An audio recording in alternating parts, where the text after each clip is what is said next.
Alonso with ICRE Ventures and SaveMother.org. So we're a few minutes before the Tech Tuesdays event that's taking place today. I believe it's going to be $1 trillion conversation, so it should be pretty good.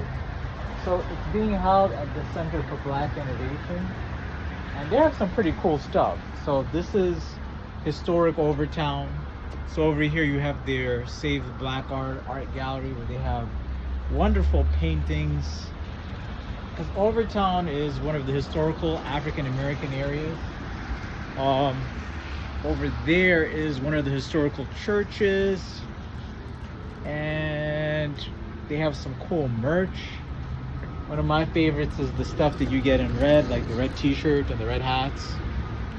And of course, is right next to the Dunn's Overtown Farm. So, there's a lot to be done in this area. It's developed a lot in terms of the condos, but keeping this area for the people that are from here is one of the important works that the Center for Black Innovation, the source groups, Dunn's Overtown Farm does, in terms of also where Dunn's Overtown Farm, they are a community space.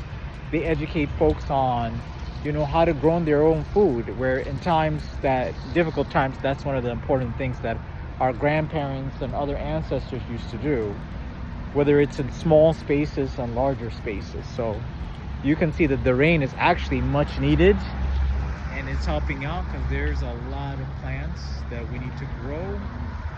And we were having a drought for some period of time, so I know Chef Chris is definitely happy about that.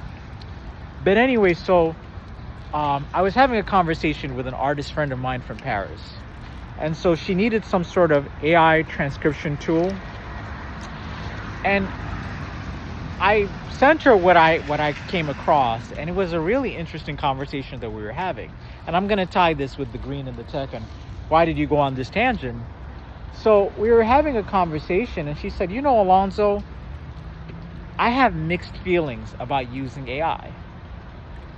And I said, I understand.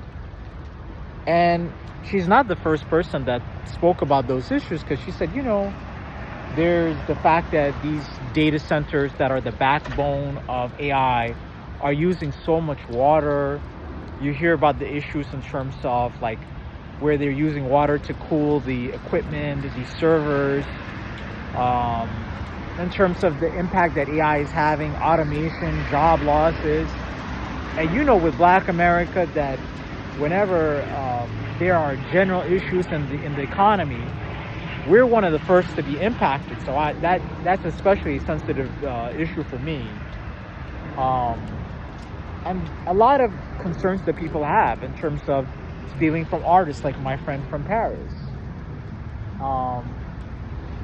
And I said, yeah, you make valid points. And that's why I'm reminded of what Noelle Russell said. That's one of my good friends, AI Queen. She's one of the folks that helped create Amazon Alexa. Very empathic individual as well. And she said, that is true, and that is something that we have to cover. And I think it was about a year or 2 years ago, she introduced me to this concept called responsible AI. And it's a general term to cover basically AI where, it's a decision that was made to have these equipment like servers and other equipment in data centers to use water, because there's other ways to cool the equipment that doesn't require using water. It could be done with air. It's a decision to use power like petroleum rather than clean energy, because there are data centers in Germany and other places that are running their data centers using 100% clean energy, solar, hydro, thermal. And it's important because I'm not one of those people that goes for the whole carbon credits and all of that. I'm like, no, because some folks, what they do is well, I'm buying these carbon credits and I'm financing clean energy elsewhere, so that allows me then to do pollution with my data center in this location. I'm like, no, that doesn't cut it. It needs to be 100% clean energy powered.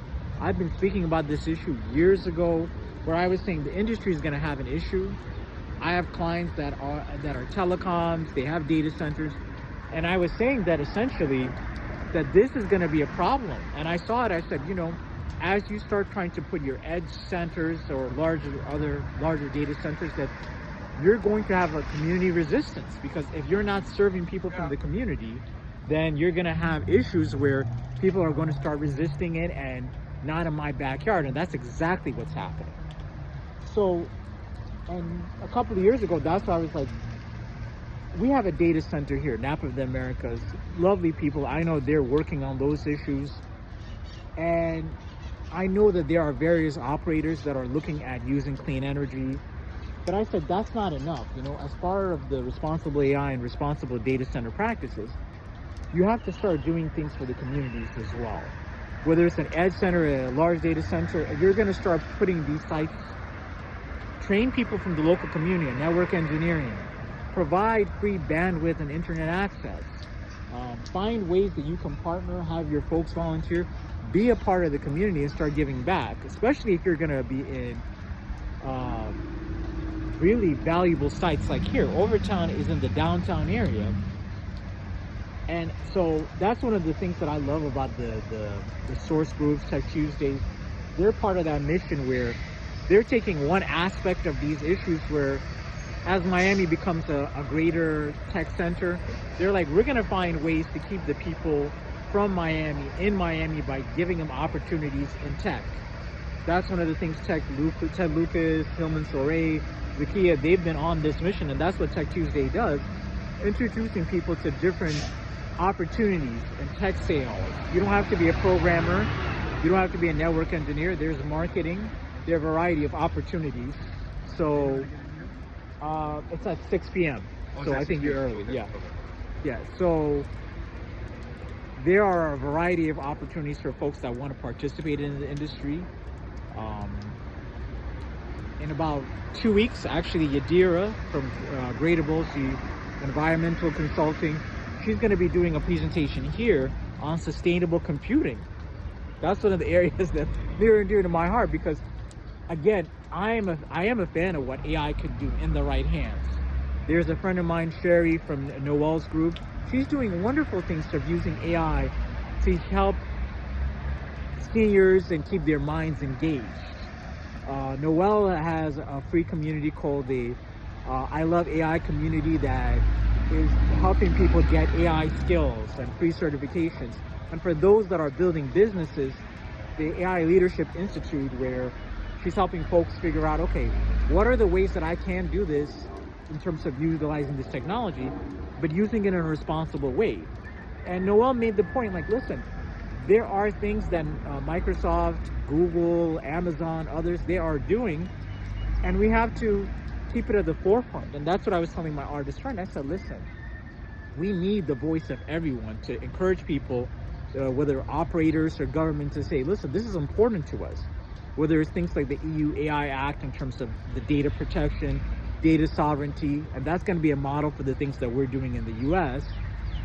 Whether it's encouraging good practices by saying, you know what, maybe if I'm going to make a decision in terms of using this model or placing my operations in this data center, I'm going to ensure that the provider is using clean energy and that they have good practices in terms of responsible AI and the background infrastructure. If your company is going to make the decision of bringing those operations in-house, whether doing local AI or on-premises, as that's the term, then whether you're in HR or marketing, you can say, hey, you know what? I want to be part of this task force and to providing input because this is important to me. And that's one of the things that Noel talks about, communities of interest within organizations, that not just the technical folks, but the non-technical folks that can say, you know what? I know you see the technical issues here from a non-technical perspective, whether it's community engagement or environmental. These might be things that you're not seeing, potential biases. Anyway, so that conversation with my friend from France, it sparked that, you know, what Noel has been speaking about, what I've been working on.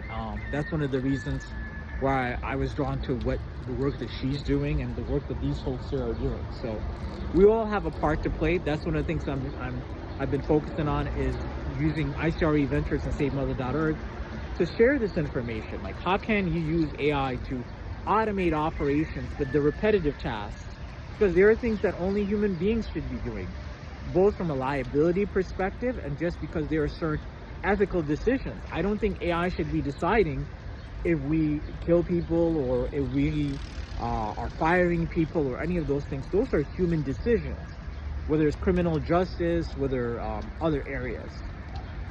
So that's pretty much it. I'm going to try to keep this under 15 minutes. So definitely stay engaged. There are a lot of folks in your areas that are working on these things. Follow the AI Leadership Institute and the I Love AI community, the source groups, Tech Tuesdays, Center for Black Innovation, and other folks that are working on this issue. And definitely follow me, because I am reaching out to clean energy providers, those that are going to ensure that we have 100% clean energy powered AI. And there's a lot of exciting things. There's already things in the work with satellite-based internet. That's going to be great for people that are in remote areas. There's going to be competition for broadband internet providers. I'm a believer in tech, and if done right, this can be things that create jobs, they create wealth, they create a variety of opportunities, and that can be a source for good. That can do good in the world. Anyway, this is Alonzo with iStarRE Ventures, Save Mother.Earth, using my voice, showing you how to do it. And there are people I'm going to be able to reach, and as Noel always tells us, there's people only you can reach, whether you're an artist, engineer, investor, government official. We all have our part to play.